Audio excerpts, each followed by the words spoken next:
Ever get the feeling like you're just going through the motions? Like every day is kind of, same old, same old. Hmm. Yeah, I think we all get stuck in those ruts sometimes. Well, today we're going deep on those very motions, those everyday routines that, let's be honest, we probably don't give a whole lot of thought to. Right. Brushing our teeth, grabbing coffee, checking email. They're almost automatic, aren't they? Exactly. But I think there's a lot more to uncover here. That's why we're doing this deep dive. Just really examine these everyday actions, how we talk about them, and maybe even why they matter so much. We've got two sources here that break down daily routines in fascinating ways. Oh, this is going to be good. It's like looking at the ordinary through a magnifying glass, you know? You start to notice things you never would have before. The first source really lays it all out, doesn't it? It gives us this whole list of common routines, some super basic ones like waking up, getting dressed, eating. Yeah, the essentials. But then it also goes beyond that, right? Things like taking care of pets, doing housework, hobbies, even spending time online.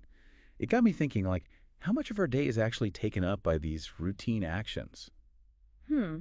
It makes you wonder if we're really in control or if we're kind of just running on autopilot sometimes. And that's where it gets interesting, right? Because if these routines shape so much of our lives, then understanding them better could be the key to feeling less, well, robotic, maybe. Definitely. And maybe even help us make some positive changes.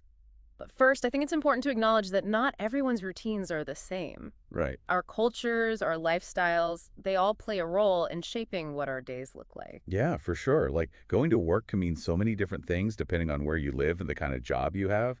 And even something like eating dinner might not be a sit-down family affair for everyone. Right. And then you've got different generations, different age groups. A teenager's daily routine is going to look vastly different from, say, a retiree's. Absolutely. And the way technology's woven itself into our lives, that's a whole other layer to consider. Oh, absolutely. I mean, think about it. How many times a day do you check your phone?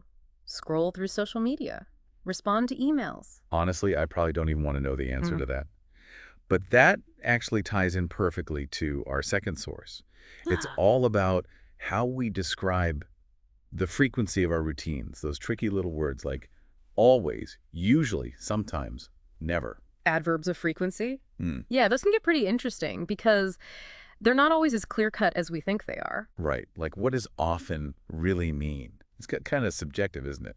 Often for me might be once a week, but often for you might be like 3 times a day. Totally. And that's where communication can get messy, especially if we're not on the same page about what those words actually mean.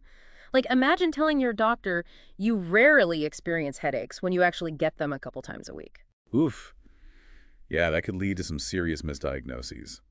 But beyond just avoiding confusion, these adverbs can actually be pretty powerful tools for self-improvement, don't you think? Absolutely. Like, if you're trying to establish a new habit or break an old one, being more specific about how often you do something can really help you stay on track. Exactly. Instead of saying, I'm going to exercise every day, which, let's be real, is a recipe for disappointment, you could say, I'm going to aim for 3 workouts a week. Way more manageable, right? Way more realistic. It's about setting ourselves up for success, not setting ourselves up for failure. Totally.